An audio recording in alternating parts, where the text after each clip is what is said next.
three teenagers thought they were about to pull off the perfect prank on the quiet janitor who worked nights at their high school. What they discovered about his past would change everything they thought they knew about respect, authority, and the consequences of their actions. Before we jump back in, tell us where you're tuning in from, and if this story touches you, make sure you're subscribed because tomorrow I've saved something extra special for you. The fluorescent lights buzzed overhead in the empty hallways of Riverside High School as Marcus Thompson pushed his cleaning cart down the main corridor. It was 10:30 p.m. on a Thursday, and the building had been empty for hours. Marcus preferred it this way: the silence, the solitude, the methodical rhythm of his work. At 62, he had found peace in the simple tasks that kept the school running: mopping floors, emptying trash bins, ensuring every classroom was ready for the next day's learning. Marcus had been working as the night janitor at Riverside High for just over 3 years now. He'd taken the job after moving to the small town of Millbrook, Oregon, seeking a quieter life away from the chaos he'd left behind in his previous career. The pay wasn't much, but it covered his modest apartment rent and simple lifestyle. More importantly, it gave him the anonymity he craved. The students barely noticed him during the brief overlap when he arrived and they were leaving after after-school activities. He was just the janitor, invisible, unremarkable, easily overlooked. That's exactly how Marcus wanted it. But not everyone ignored him. Tyler Richardson, a 17-year-old senior with perfectly styled blonde hair and an attitude that matched his family's wealth, had made it his personal mission to make Marcus's life difficult. Tyler came from old money. His father owned the largest construction company in 3 counties, and his mother sat on the school board. The Richardson name carried weight in Millbrook, and Tyler had grown up believing that weight gave him the right to treat others however he pleased. Tyler's best friends, Jake Morrison and Devin Clark, were eager followers who laughed at his jokes and participated in his schemes without question. Jake was the star quarterback of the football team, broad-shouldered and confident, while Devin was the tech-savvy one who could hack into school systems and disable security cameras when needed. Together, they formed a trio that had terrorized students and staff alike throughout their high school career. Their harassment of Marcus had started small. A accidentally spilled drink in a hallway he'd just mopped. Trash cans knocked over in empty classrooms. Graffiti on bathroom walls that took hours to scrub clean. Marcus never complained, never reported them, never even acknowledged the obvious sabotage. He simply cleaned up the mess and continued his work. This only emboldened the boys further. Did you see the old man's face when he found those paper towels stuffed in all the toilets yesterday? Tyler laughed as he sat in his expensive sports car in the school parking lot. The 3 boys had stayed late after basketball practice specifically to torment Marcus, a ritual that had become their favorite form of entertainment. He looked like he wanted to cry, Devin snickered, adjusting his thick-rimmed glasses. Took him like 2 hours to unclog everything. Jake cracked his knuckles. Tonight we're doing something better. Something that'll really mess with him. Tyler's eyes gleamed with malicious excitement. I've got the perfect plan. You know how he always eats his dinner in the custodial office around 11? Just sits there with his little brown bag lunch like some sad old man? Yeah, so, Devin asked. So we're going to give him a little surprise. I grabbed a bag of the nastiest garbage from the dumpster behind Wong's Chinese restaurant. Old food, coffee grounds, some really disgusting stuff. We're going to dump it right on his head while he's eating. Jake's face lit up. Dude, that's brutal, I love it. Devin looked slightly uncomfortable. Isn't that going a bit far? I mean, the guy's just trying to do his job. Tyler's expression hardened. The guy's a loser janitor who probably never amounted to anything in his pathetic life. He needs to learn his place. Besides, what's he going to do about it? Report us? My mom would have any complaint buried before it reached the principal's desk. The weight of Tyler's family influence was a constant factor in their schemes. Over the years, the boys had faced minimal consequences for their actions because Tyler's mother, Patricia Richardson, wielded considerable power as the school board president. Teachers and administrators knew better than to create problems for the Richardson family. Marcus, unaware of the plot being hatched against him, continued his evening routine. He'd finished cleaning the main hallways and was working his way through the science wing. Room by room, he emptied trash cans, wiped down whiteboards, and straightened desks. The work was meditative for him. Each task completed brought a small sense of accomplishment and order to his world. As he worked, Marcus's mind wandered to his previous life. The memories were always there, just beneath the surface, waiting to resurface during quiet moments like these. The weight of decisions made, lives affected, cases solved and unsolved. The stress that had nearly broken him, the corruption he'd witnessed, the politics that had driven him away from a career he'd once loved more than anything. He'd been good at his old job, very good. But being good hadn't been enough when the system itself was rotten. When doing the right thing made you more enemies than friends. When every day brought new moral compromises that chipped away at your soul until you barely recognized yourself. In the mirror, Marcus shook his head, forcing the memories back into their mental box.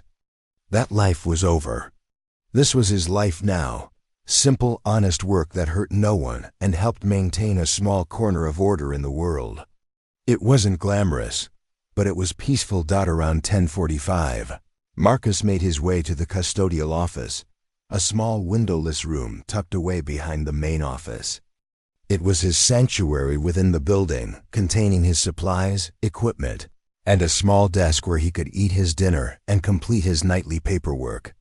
The room was spotlessly clean and organized, everything in its proper place. Marcus retrieved his brown bag lunch from the small refrigerator in the corner. His dinner was always the same: a ham sandwich on wheat bread, an apple, a small bag of pretzels, and a thermos of coffee. Simple, economical, and filling enough to get him through the rest of his shift. He sat down at his desk and unwrapped his sandwich, taking a moment to appreciate the quiet.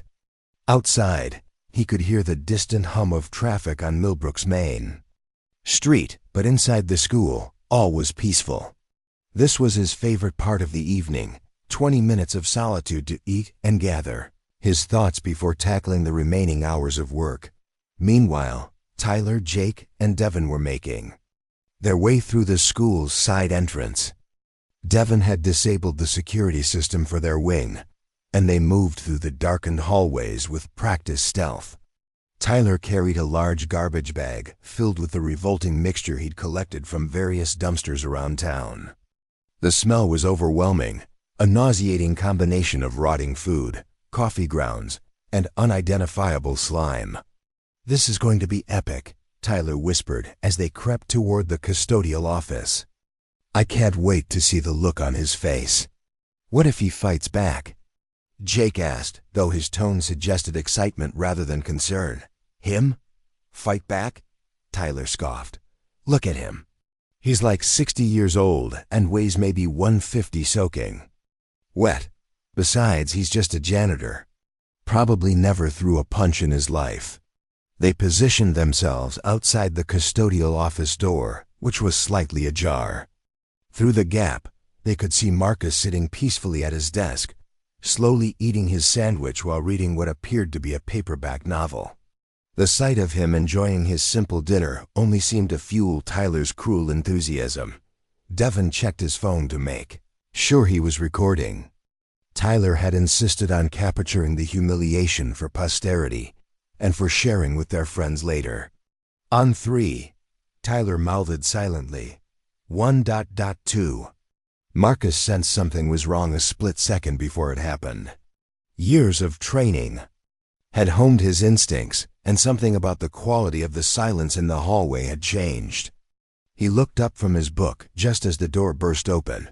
The bag of garbage hit him squarely on the head and shoulders, covering him in a putrid mixture of waste that immediately soaked through his work shirt and into his hair.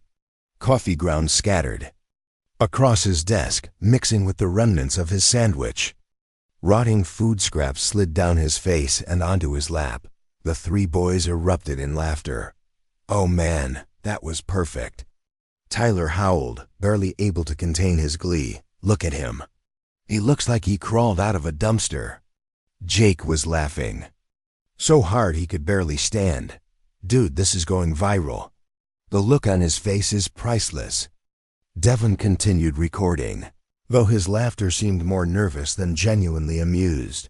Marcus sat completely still for a moment, garbage dripping from his hair and clothes. His face was unreadable, not angry, not scared, just calm. Almost eerily calm. "Oh, what's wrong, old man?" Tyler taunted, stepping closer. "Cat got your tongue? Or maybe you're just too pathetic to do anything about it." "Yeah," Jake chimed in, emboldened by Tyler's confidence. "What are you going to do? Mop us to death?" Marcus slowly stood up, brushing coffee grounds from his shoulders. He was taller than the boys had realized, at least 6'2", and despite his age, there was something about the way he moved that suggested a physicality they hadn't expected. "You boys should leave," Marcus said quietly, his voice steady and controlled. "Now." Tyler laughed harder. "Or what? You'll tell the principal?" "Good luck with that, janitor man. My mom owns this school. You'd be lucky to keep your job if you even tried to complain. Besides," Jake added, "who's going to believe you? 3-star students getting accused by some old janitor? Please." Preparing and narrating this story took us a lot of time, so if you are enjoying it, subscribe to our channel. It means a lot to us. Now back to the story. Marcus looked at each of them in turn, his gaze lingering on their faces as if memorizing every detail. When he spoke again, his voice carried a weight that made Devin take a step backward. "I'm going to ask you one more time. Leave, now." Something in his tone cut through Tyler's arrogance for just a moment. There was authority there, real authority. Not the borrowed influence of family wealth or social position. But Tyler's pride wouldn't let him back down, especially not in front of his friends. "Make me," Tyler sneered, moving even closer to Marcus. "Come on, tough guy. Let's see what you've got." The tension in the small room was palpable. Devin had stopped recording, suddenly very aware that this situation was spiraling beyond their control. Jake's laughter had died away, and he was looking uncertainty between Tyler and Marcus as Marcus remained perfectly still, his hands at his sides, his breathing steady. But there was something different about him now, a shift in his bearing that suggested depths these boys had never imagined. "You have no idea who you're dealing with," Marcus said softly. Tyler's response was to shove Marcus hard in the chest. "I know exactly who I'm dealing with. A pathetic old loser who cleans up other people's messes for minimum wage." The shove barely moved Marcus, but something changed in his eyes. For just a moment, the careful control he'd maintained for 3 years cracked, and the boys caught a glimpse of something that made their blood run cold. But the moment passed, and Marcus simply stepped back, putting distance between himself and the boys. "Get out," he said, his voice deadly quiet. "Before you do something you'll really regret." Tyler, pumped up on adrenaline and teenage bravado, interpreted Marcus's restraint as weakness. "What's the matter? Too scared to fight back?" "I knew you were all talk." He reached for another bag of trash they'd brought as backup, preparing to dump it on Marcus as well. But as he lifted the bag, something happened that none of them expected. Marcus moved. It wasn't the clumsy, desperate swipe of an overwhelmed victim. It was precise, controlled, and faster than any of them thought possible. In one fluid motion, Marcus caught Tyler's wrist, twisted it just enough to make him drop the bag, and had him pinned against the wall with his arm behind his back. "I said." "Get out," Marcus repeated, his voice calm despite the fact that he was restraining a struggling teenager twice his size. "This is your last warning."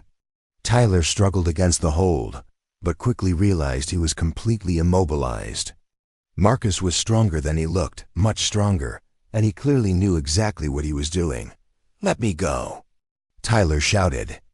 "You can't touch me. I'll have you arrested for assault." "No," Marcus said quietly, "you won't." There was something in the way he said it that made all three boys go silent. Jake and Devin stood frozen, unsure whether to help their friend or run. Tyler stopped struggling, suddenly aware that he might have made a serious miscalculation. Marcus held him for another moment, then released him with a gentle push that sent Tyler stumbling toward his friends. "All of you, out, now, and if I see you in this building after hours again, you'll learn exactly what I'm capable of." The three boys backed toward the door, their earlier bravado completely evaporated. There was something about Marcus now that triggered every survival instinct they possessed. This wasn't the meek janitor they'd been tormenting. This was someone else entirely. "This isn't over," Tyler said, trying to salvage some dignity as they reached the doorway. "My family will hear about this. You'll be sorry you ever laid a hand on me." Marcus looked at him with something that might have been pity. Tyler Richardson, 1247 Elm Street, son of Patricia Richardson, school board president, and Robert Richardson, owner of Richardson Construction. Junior class president, varsity tennis player. Drives a 2023 BMW his daddy bought him for his 17th birthday. The boys stared at him in shock. How did he know all that? "Jake Morrison," Marcus continued, turning his gaze to the quarterback. "Living with your grandmother on Maple Street because your parents are deployed overseas. Football scholarship to State University, riding on your grades staying up. One more disciplinary action, and you're off the team." Jake's face went pale. "And Devin Clark. Scholarship kid, here on academic merit. Parents work double shifts at the factory to afford your extras, like those expensive glasses and computer equipment. They'd be devastated to know their son was involved in something like this." Devin looked like he might be sick. Marcus stepped closer to them, and they instinctively backed away. "Now I'm going to clean up this mess, change my clothes, and finish my work. And you three are going to go home and think very carefully about what kind of people you want to be. Because the next time we meet, I guarantee you'll want to be better people than you were tonight." The boys fled as their footsteps echoed down the hallway. Marcus stood alone in his ruined office, garbage still dripping from his hair. He looked down at his soiled clothes, at his destroyed dinner, at the mess covering his carefully organized workspace. For the first time in 3 years, Marcus Thompson, former police chief of Portland, Oregon, allowed himself to remember exactly who he used to be. Marcus stood in his small apartment bathroom at 2:30 a.m., hot water cascading over his shoulders as he scrubbed the last remnants of garbage from his hair. The smell of rotting food had been replaced by the sharp scent of industrial soap, but the memory of what had happened lingered like a stain that wouldn't wash out. He'd finished his shift at the school, completing every task on his checklist despite the chaos in his office.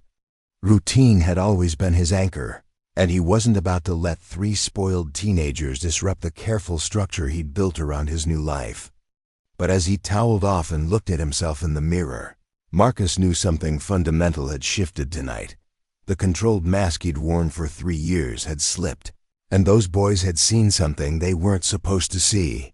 Worse, he'd used skills he'd promised himself he'd never need again. The way he'd moved, the precision with which he'd restrained Tyler, the immediate access to personal information about all 3 boys, none of that was normal janitor behavior. Marcus had researched every student at Riverside High when he'd taken the job. It was an old habit from his law enforcement days. Know your environment, know the people in it, understand the power structures and family connections. He'd told himself it was just caution, a way to avoid potential problems. But tonight, that knowledge had revealed itself as something more tactical. He made himself a cup of coffee and sat at his small kitchen table, staring out at the empty streets of Millbrook. 3 years ago, he'd chosen this town specifically because it was unremarkable, a place where Marcus Thompson, the janitor, could exist without anyone caring about Marcus Thompson, the former police chief. His career in Portland had ended in spectacular fashion. 28 years on the force, the last 8 as chief of police, all destroyed by one case that had exposed corruption reaching into the highest levels of city government. Marcus had done the right thing, testified before the grand jury, provided evidence, stood up for justice, even when it meant standing alone. But doing the right thing had cost him everything. The politicians he'd exposed had long memories and powerful friends. Media campaigns painted him as a disgruntled cop seeking attention. His reputation was systematically destroyed, his pension threatened, his personal life scrutinized and attacked. Death threats became so common that he'd stopped opening his mail. His wife Sarah had finally reached her breaking point and filed for divorce, taking their daughter Emma to live with her sister in Arizona. Marcus had realized that staying in Portland meant living as a target for the rest of his life. So he'd quietly resigned, sold his house, and disappeared into anonymity. Millbrook offered him what he desperately needed, the chance to be nobody special. But tonight reminded him that you can't really escape who you are. Meanwhile, across town, Tyler Richardson sat in his bedroom, staring at his phone. The video Devin had taken was crystal clear, Marcus dumping garbage on his head. Their laughter, the confrontation that followed.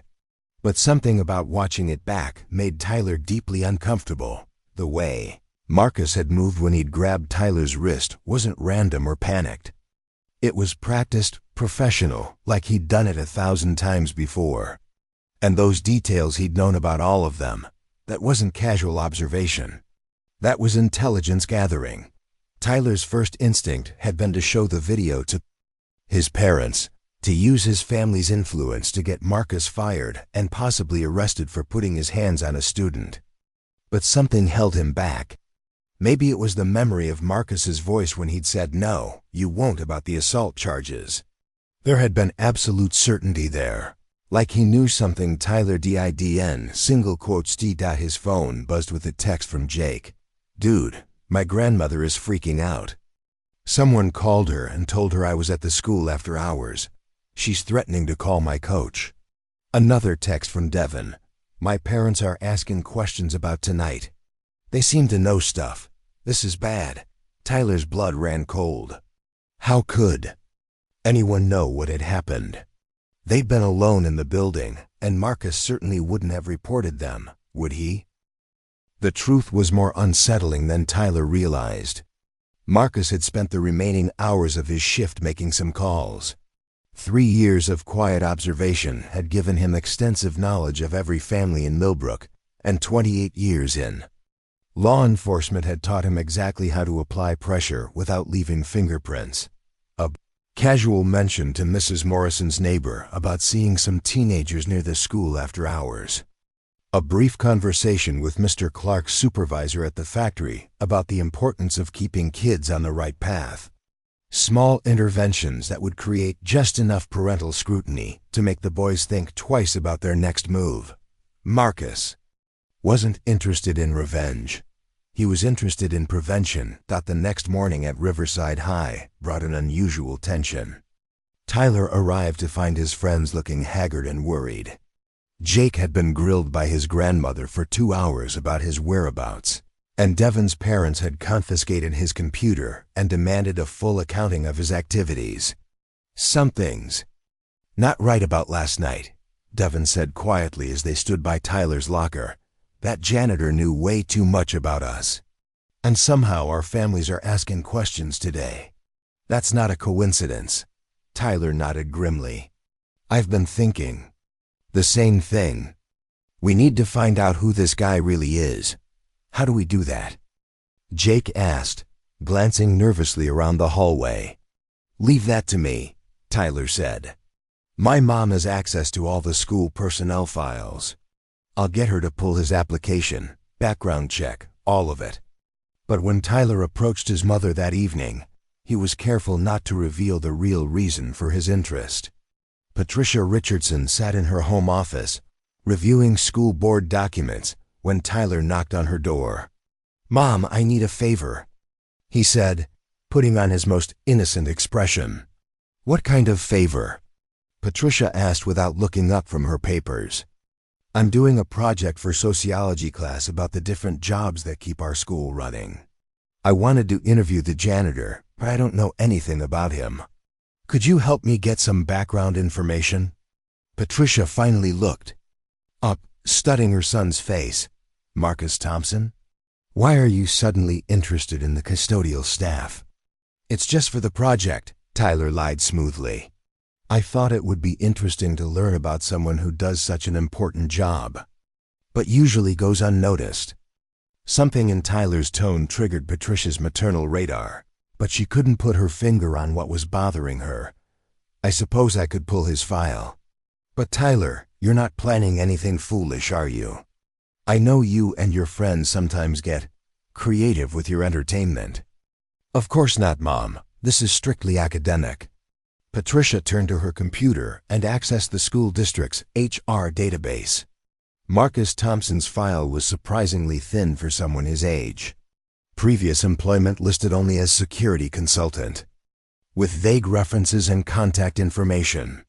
His address in Millbrook, emergency contacts, none, and basic certifications for custodial work. "This is odd," Patricia murmured, frowning at the screen. "What's odd?" Tyler asked, trying to keep his voice casual. "His background check is mostly redacted. I've never seen a personnel file like this. Usually we have detailed employment histories, but this just says his previous references were verified by the district office." Tyler's pulse quickened. "What does that mean?"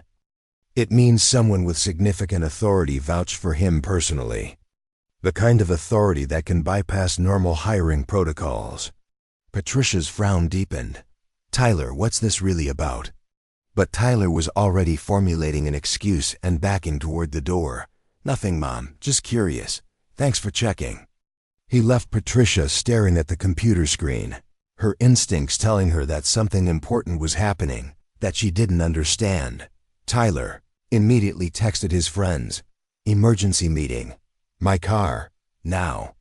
20 minutes later, the three boys sat in Tyler's BMW in an empty parking lot behind the abandoned Millbrook Mall. "His background check is mostly classified," Tyler said without preamble. "My mom says someone with serious pull vouched for him, personally." Devin went pale. "Classified? Like the government classified?" "I don't know, but normal janitors don't have classified background checks. This guy is not who we think he is." Jake was fidgeting nervously. "Maybe we should just leave him alone. I mean, we got our prank in, right? Maybe it's time to move on." "No way," Tyler said firmly, though his bravado felt forced even to himself. "He put his hands on me. Nobody does that and gets away with it." "But Tyler," Devin protested, "what if he's like undercover FBI or something? What if we just assaulted a federal agent?" The possibility hung in the air like a toxic cloud. None of them had considered that their quiet, unremarkable janitor might be something far more dangerous than they'd imagined. "There's only one way to find out," Tyler said finally. "We need more information, real information." "How?" Jake asked. Tyler was quiet for a long moment, his mind working through possibilities. "My Uncle Brian works for a private investigation firm in Portland. He specializes in background checks for corporate clients. If anyone can dig up the real story on Marcus Thompson, it's him." "Is that smart?" Devin asked. "I mean, if this guy really is some kind of cop or agent, won't investigating him just make things worse?" "Not if we're careful," Tyler replied. "Uncle Brian is discreet. He'll just run a basic check, see what comes up. If the guy is legit dangerous, we'll know too. Stay away. If he's just some washed-up rent-a-cop trying to scare us, we'll know that too." That night, Tyler called his uncle from his bedroom, keeping his voice low even though his parents were downstairs watching television. "Uncle Brian, it's Tyler. I need a favor." Brian Richardson was Patricia's younger brother, a former Portland police detective who'd left the force to start his own investigation business. He specialized in corporate background checks and insurance fraud cases, and he owed Tyler several favors from times the teenager had covered for his gambling debts with Tyler's father. "What kind of favor, kid?" "I need you to run a background check on someone, quietly. Tyler, you're 17. "Why do you need a background check?" Tyler had prepared for this question. "There's this guy who's been hanging around the school, and some of the girls are uncomfortable. I just want to make sure he's not some kind of creep." It was a lie that played to Brian's protective instincts and his professional pride. "What's the name?" "Marcus Thompson. Works as a janitor at Riverside High in Millbrook. Maybe 60 years old, about 6'2", gray hair." Brian was quiet for a moment. "Thompson's a pretty common name. Do you have any other details? Previous addresses? Social security number? Anything like that?" Tyler provided what little information he had from overhearing his mother's file review. "I'll see what I can find," Brian said. "But Tyler, if this guy is really bothering students, you should report it to the school administration or the police. Don't try to handle it yourself." "Of course not, Uncle Brian. I just want to know what we're dealing with." After hanging up, Tyler felt a mixture of excitement and dread. Within a few days, he'd know exactly who Marcus Thompson really was. But something told him he might not like the answer. Marcus, meanwhile, had settled back into his routine as if nothing had happened. He arrived at work the next evening, cleaned his office thoroughly, and continued his rounds as usual. But he remained alert in a way he hadn't been for 3 years. His senses tuned to potential threats. He'd dealt with bullies before, both as a cop and as a target after his career ended. The key was demonstrating strength without escalating to real violence. Most bullies backed down when they realized their victim wasn't helpless. But these weren't street thugs or desperate criminals. These were privileged teenagers who'd never faced real consequences for their actions that made them potentially more dangerous because they had no understanding of when to stop. As Marcus worked, he found himself planning contingencies. If the boys escalated, what would he do? If they brought weapons? If they involved other students? His mind automatically began developing tactical responses, threat assessments, exit strategies. It was exhausting to be that vigilant again after 3 years of peace. Around midnight, as Marcus was cleaning the main office area, he noticed something that made him stop and examine his surroundings more carefully. One of the filing cabinets behind the secretary's desk had been disturbed. The lock showed fresh scratches, and the papers inside were slightly disorganized. Someone had been looking for something. Marcus felt a cold certainty settle in his stomach. The boys weren't backing down. They were investigating him, which meant they were smart enough to recognize that last night hadn't gone according to their expectations. That made them more dangerous than simple bullies. It also meant his carefully constructed anonymity was about to be shattered. Marcus finished his work and drove home through the empty streets of Millbrook, his mind already working through the implications. If Tyler Richardson was using his family connections to dig into Marcus's background, how long before the truth came out? How long before Marcus Thompson, the janitor, was revealed as Marcus Thompson, the disgraced former police chief? And once that happened, how long before the people who destroyed his life in Portland realized where he'd been hiding? As he unlocked his apartment door, Marcus made a decision that he'd been avoiding for 3 years. He walked to his bedroom closet and moved aside a stack of old blankets, revealing a locked metal box hidden in the back corner. Inside the box were items he'd hoped never to need again. His service weapon, a Glock 22 that he'd legally retained after his resignation, extra magazines, a bulletproof vest, and most importantly, a thick manila folder containing copies of every document from the corruption case that had ended his career. Marcus had kept the folder as insurance, proof of his allegations should anyone ever try to rewrite history. But it was also evidence of just how many powerful people had reasons to want him silenced permanently. He sat on his bed holding the folder, weighing his options. He could pack up tonight, disappear again, find another small town where Marcus Thompson could fade into anonymity. It wouldn't be hard, he'd done it before, but running would mean abandoning the closest thing to peace he'd found in 3 years. It would mean admitting that he could never really escape his past, that he was doomed to keep running forever, or he could stay and face whatever was coming. Marcus opened the folder and began reading through documents he'd tried to forget, preparing for a battle he'd hoped never to fight again. Outside his window, Millbrook slept peacefully, unaware that the quiet janitor who cleaned their children's school was about to become the center of a storm that would shake their small town to its foundations. The war between Marcus Thompson and the Richardson family was about to begin, and neither side fully understood what they were risking. Brian Richardson sat in his Portland office 3 days later, staring at his computer screen with growing disbelief. What had started as a simple favor for his nephew had turned into the most shocking background investigation of his 15-year career. The name Marcus Thompson had initially yielded nothing unusual, dozens of matches across the Pacific Northwest, most of them ordinary citizens with unremarkable histories. But when Brian cross-referenced the physical description and approximate age with employment records, one result had made him lean forward in his chair. Marcus Thompson, former chief of police, Portland, Oregon, resigned under controversial circumstances 3 years ago after testifying in a major corruption scandal that had brought down 2 city councilmen, a county commissioner, and nearly a dozen police officers. Brian remembered the case well. It had dominated Portland news for months.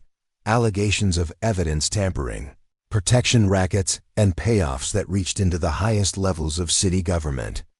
At the center of it all had been Police Chief Marcus Thompson, whose testimony had been the cornerstone of the prosecution's case.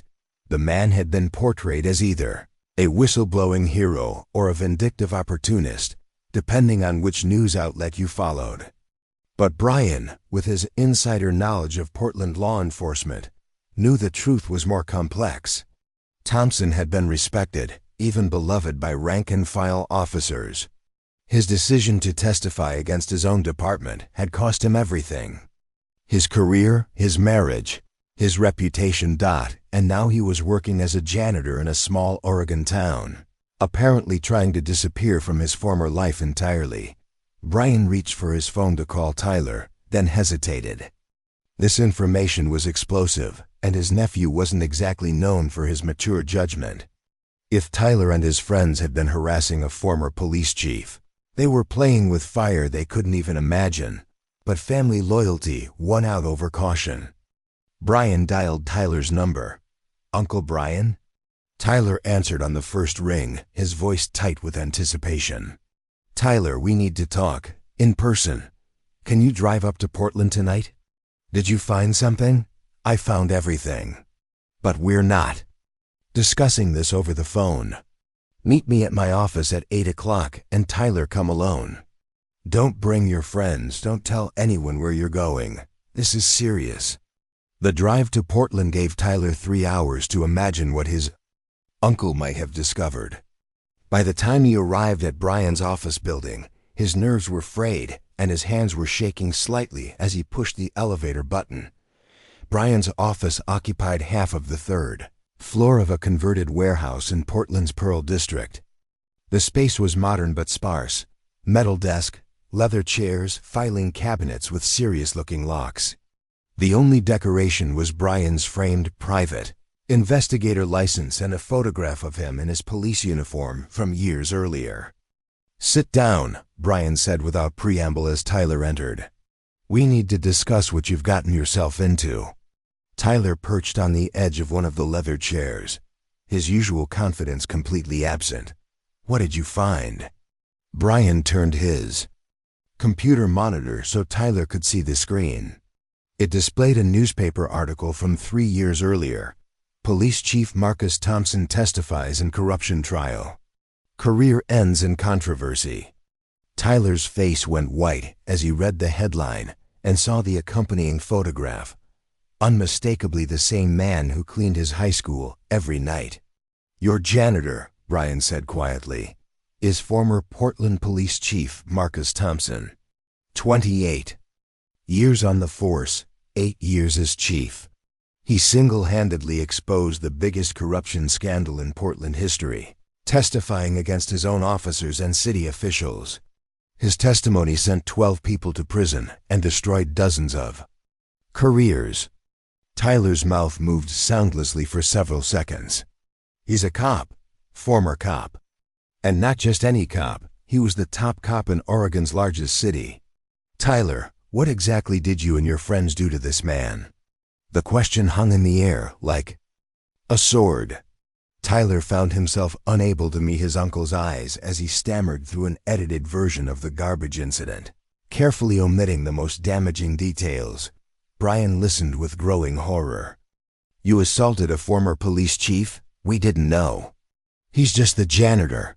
He never said anything, never fought back, never reported us." "Of course he didn't fight back," Brian said sharply. "The man spent 3 years building a new identity, trying to disappear from public life. The last thing he wanted was attention. But Tyler, you pushed him too far." Brian pulled up another article, this one showing Marcus in his police uniform at a commendation ceremony. Even in the photograph, his presence was commanding. Broad shoulders, steady gaze, the bearing of someone accustomed to authority and respect. This man commanded 300 officers. He faced down drug dealers, gang members, and corrupt politicians. "Do you really think 3 teenagers scare him?" Tyler was beginning to understand the magnitude of his mistake. "What do I do?" "You're going to drive back to Millbrook tonight, and tomorrow morning you're going to find Marcus Thompson and apologize. Sincerely, completely, and with absolute respect. Then you're going to leave him alone forever." "But what if he what? Report you? Press charges?" "Tyler, this man could have ended your little harassment campaign any time he wanted. The fact that he didn't suggests he was trying to be merciful. Don't test that mercy any further." Brian leaned forward, his expression deadly serious. "There's something else you need to understand. Marcus Thompson made powerful enemies when he exposed that corruption. People went to prison because of his testimony. Some of those people have friends on the outside, people who would pay good money to know where he's hiding." Tyler's blood ran cold. I mean that if word gets out about his location, his life could be in danger, real danger. So you're going to keep your mouth shut about this, and you're going to make sure your friends do the same." The drive back to Millbrook was the longest 3 hours of Tyler's life. His mind raced through the implications of what he'd learned. Every interaction with Marcus took on new meaning when viewed through the lens of his true identity. The calm, authority, the way he'd known personal details about all of them, the precise manner in which he'd restrained Tyler, it all made perfect sense now. Tyler arrived home after midnight to find both his parents waiting in the living room. Patricia Richardson's face was stern, while his father Robert looked more puzzled than angry. "Tyler," Patricia said, "we need to talk." "I know," Tyler said, sinking into a chair. "Uncle Brian told me everything," Robert frowned. "Your Uncle Brian? What does he have to do with anything?" Tyler realized his parents didn't know about his investigation. "What are you talking about?" Patricia studied her son's face carefully. "I received a very interesting phone call this evening. From Marcus Thompson." Tyler's heart stopped. "He asked to speak with me about an incident involving you and your friends. He was very polite, very respectful, but he made it clear that there had been some kind of confrontation." "What did you tell him?" "I told him I'd speak with you and handle the situation appropriately." "Tyler, what happened at the school?" Tyler found himself trapped between his uncle's warning about keeping Marcus's identity secret and his parents' demand for the truth. He chose a middle path, admitting to the harassment and the garbage incident, while carefully avoiding any mention of what he'd learned about Marcus's background. "You did what?" Robert exploded when Tyler finished his sanitized confession. You dumped garbage on a school employee? Have we raised you to have no respect for working people? Robert, Patricia said quietly, there's more to this situation than Tyler's telling us. She turned back to her son. Marcus Thompson specifically asked me about school board policies regarding background checks for employees. He seemed to be suggesting that his qualifications for the position might be different than they appear. Tyler remained silent, remembering his uncle's warnings. I pulled his file again after his call, Patricia continued. I made some inquiries with the district office about how he was hired.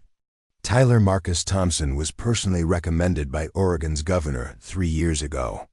The governor vouched for him directly. Robert's anger was replaced by confusion. The governor? Why would the governor personally recommend a janitor? Because, Patricia said slowly, he's not really a janitor, is he, Tyler? Tyler found himself caught in his uncle's warning and his mother's penetrating stare. I can't tell you, he said. Finally, I promised someone I wouldn't discuss it. Patricia's expression shifted from stern to worried. Tyler, if this man has threatened you in any way, no. It's not like that. He never threatened us. Even when we... Tyler stopped himself. Even when you what? Tyler took a deep breath and made a decision. His parents were going to find out anyway, and they deserved to know what kind of situation their son had stumbled into. Marcus Thompson is the former police chief of Portland. He resigned 3 years ago after testifying in a corruption case. Uncle Brian found out when I asked him to investigate. The silence in the room was deafening. Robert and Patricia stared at their son as if he'd announced he was an alien. You asked your uncle to investigate a school employee? Patricia finally managed. We thought something was weird about him after what happened. We were right, but not in the way we expected. Patricia buried her face in her hands. Tyler, do you have any idea what you've done? You assaulted a former police chief? We didn't know. That doesn't matter, Robert shouted. The man could have. You arrested. He could sue us. He could. Robert stopped as another thought occurred to him. Wait, if he's a former police chief, why is he working as a janitor? What happened in Portland? Tyler explained what his uncle had told him about the corruption scandal and Marcus's role in exposing it. As the story unfolded, his parents' expressions shifted from anger to shock to something approaching awe. He brought down an entire corrupt network? Patricia asked quietly. Uncle Brian says he testified against his own officers, city officials, everyone. It destroyed his career and his marriage. He came to Millbrook to disappear. Patricia was quiet for a long moment, processing this information. As school board president, she understood the political implications better than her husband or son. A man with Marcus Thompson's background didn't end up as a janitor unless he was running from something or someone. Tyler, she said finally, you and your friends have put this man's safety at risk. If people learn he's here, if his location becomes public knowledge... Uncle Brian said the same thing. That the people he testified against might still want revenge. The weight of responsibility settled on Tyler's shoulders like a physical burden. Through his thoughtless cruelty, he'd potentially exposed a man who'd sacrificed everything to do the right thing. Meanwhile, across town, Marcus sat in his apartment staring at his cell phone. His conversation with Patricia Richardson had gone better than expected. She was clearly intelligent and politically astute enough to understand that there were layers to the situation she didn't see. But involving the parents was a calculated risk that could go either way. Marcus had spent 3 years learning to read the power dynamics in Millbrook. The Richardson family was influential but not corrupt, wealthy but not cruel. Patricia's position on the school board came with real responsibilities that she took seriously. If anyone could control her son and his friends, it would be her. But Marcus also knew that secrets had a way of spreading, especially in small towns. His call to Patricia had been necessary to prevent further escalation, but it also meant more. People now knew something unusual was happening. How long before curiosity led to investigation, and investigation led to exposure? His phone rang, interrupting his thoughts. The caller ID showed a number he didn't recognize, but the area code was Portland. Marcus hesitated, then answered. Hello? Chief Thompson? This is Detective Sarah Chun, Portland PD. I hope I'm not calling too late. Marcus felt his blood pressure. Spike, how did you get this number? Sir, I'm calling about a background check inquiry that was made regarding you. It triggered some alerts in our system, and I wanted to reach out personally. Marcus closed his eyes. Brian Richardson's investigation had apparently sent up red flags, with law enforcement databases that were still monitoring his identity. What kind of alerts? Chief, there are still people looking for you, bad people. When your name gets run through certain databases, we get notified so we can assess potential threats to your safety. Are you saying I'm in immediate danger? I'm saying that someone in the Portland area has been asking questions about you. Professional questions, the kind that suggest they know how to dig for information. We think you should be aware. Marcus felt the walls of his carefully constructed new life beginning to crumble. Detective Chun, I appreciate the warning, but I've been out of law enforcement for 3 years. I'm not involved in anything that should interest anyone. Chief, with respect, you put some very dangerous people in prison. Some of them are getting out soon, and they have long memories. Others have associates who never forget what you cost them. What are you suggesting I do? Maybe it's time to come back to Portland. We could arrange protection, get you set up with a new identity through witness protection. You don't have to keep running on your own. Marcus looked around his small apartment, the simple furniture, the quiet street outside, the peace he'd found in anonymity. The idea of giving it up, of becoming a protected witness instead of just a forgotten man, felt like another kind of prison. I'll consider it, he said finally. Chief, don't wait too long. If the wrong people figure out where you are. The line went dead, leaving Marcus alone with his thoughts and fears. The next morning brought an unexpected visitor to Marcus's apartment. He opened the door to find Tyler Richardson standing on his doorstep, looking nervous and young and completely out of his depth. Mr. Thompson, Tyler said, his voice barely above a whisper. Could I talk to you, please? Marcus stepped aside to let him in, noting the boy's obvious discomfort. Tyler had never been in an adult's apartment without his parents, and the sparse, almost monastic quality of Marcus's living space seemed to unsettle him further. Sit down, Marcus said, gesturing to his small couch. Would you like some coffee? No, thank you. Tyler perched on the edge of the cushions, his hands clasped tightly in his lap. Mr. Thompson, I know who you are. Marcus had been expecting this moment since his conversation with Patricia Richardson. Do you? You're the former police chief of Portland. You testified against corrupt cops and politicians. You lost everything because you did the right thing. Marcus studied the teenager's face, looking for signs of mockery or manipulation. Instead, he saw genuine remorse and something that might have been respect. How did you find out? I had my uncle investigate you. I'm sorry. I was angry about what happened, and I wanted to know who I was dealing with. I never thought. Tyler's voice trailed off. You never thought the janitor might be someone important. Tyler flinched at the accuracy of the assessment. I'm sorry about what we did. All of it. The harassment, the garbage, everything. It was wrong, and it was cruel, and you didn't deserve any of it. Marcus waited for the but that usually followed such apologies. It didn't come. I know you could have us arrested, Tyler continued. I know you could have stopped us any time you wanted. Thank you for not doing that. Why didn't you bring your friends with you? Because this was my idea. The harassment, the investigation, all of it. They followed my lead, but I was the one who decided you were fair game. Tyler met Marcus's eyes for the first time.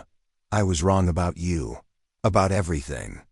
Marcus poured himself a cup of coffee and sat down across from Tyler. What do you want from me? Nothing. I just wanted to apologize and to promise that it won't happen again. Ever. And I wanted you to know that your secret is safe. I haven't told anyone except my parents, and they understand how important it is to keep quiet. What about your uncle? Tyler looked uncomfortable. He's the one who told me to keep quiet. He said there might be people who would hurt you if they knew where you were.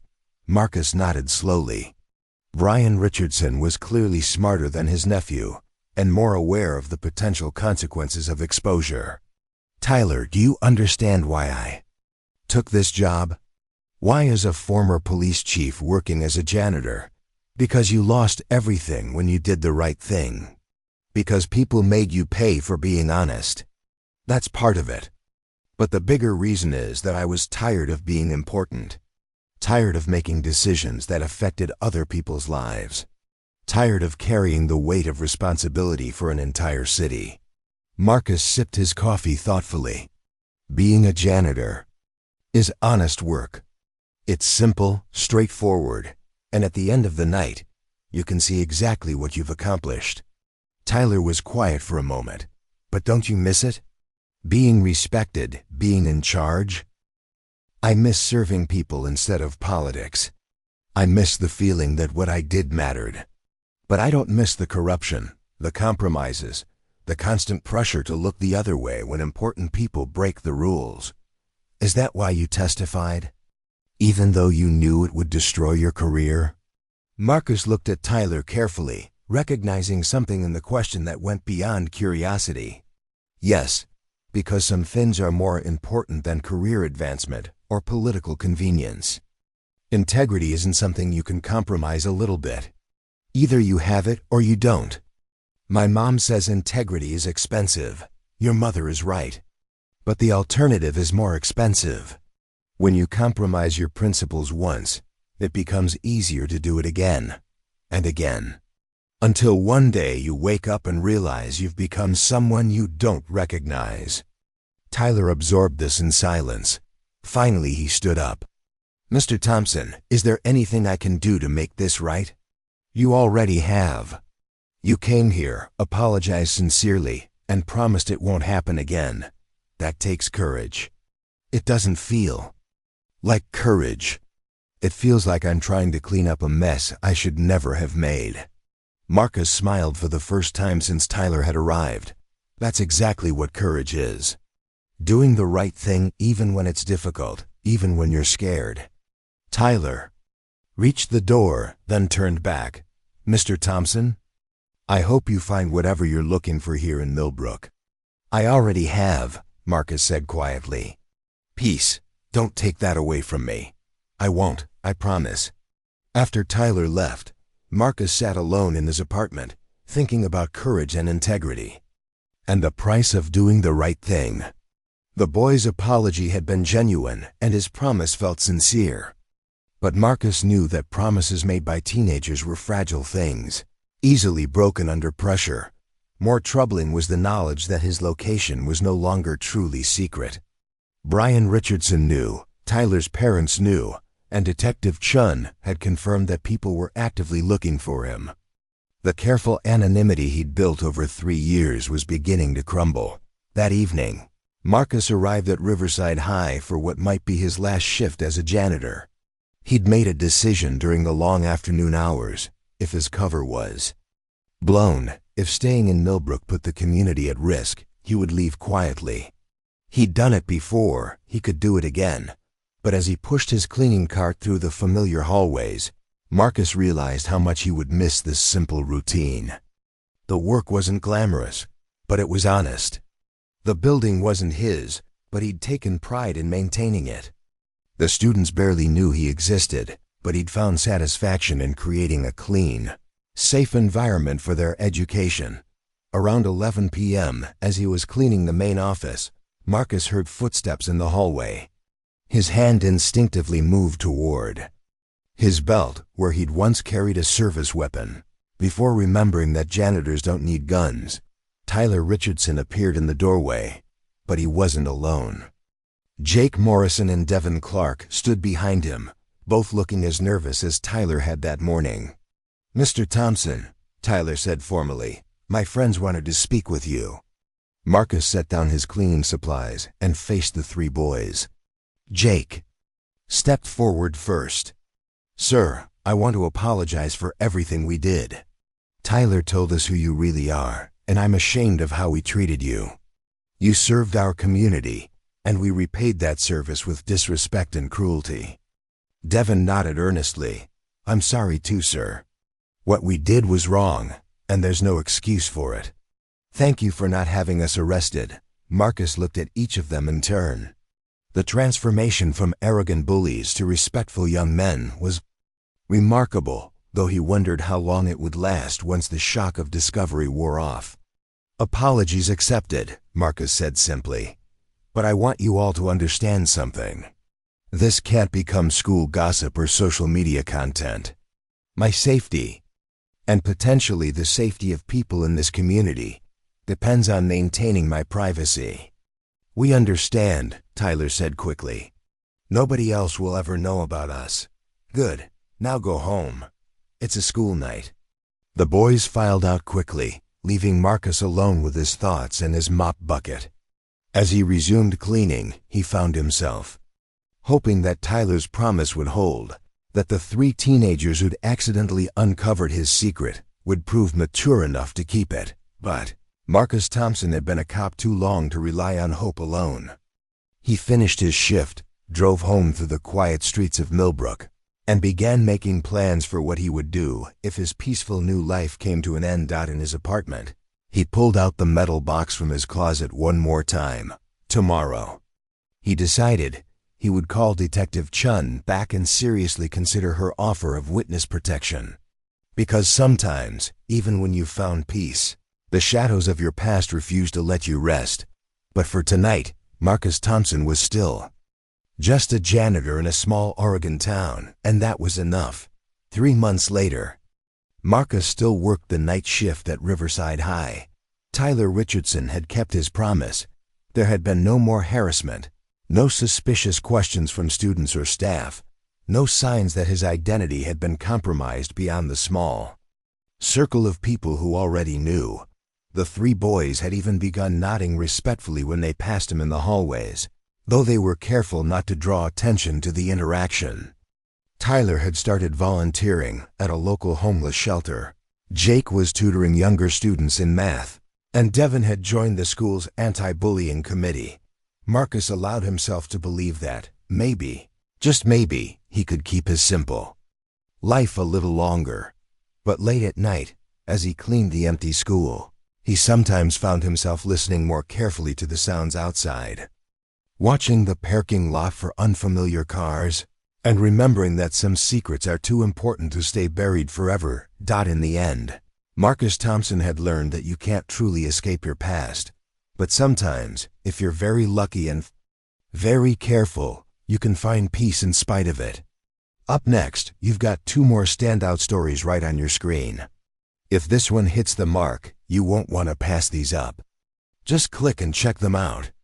And don't forget to subscribe and turn on the notification bell so you don't miss any upload from us.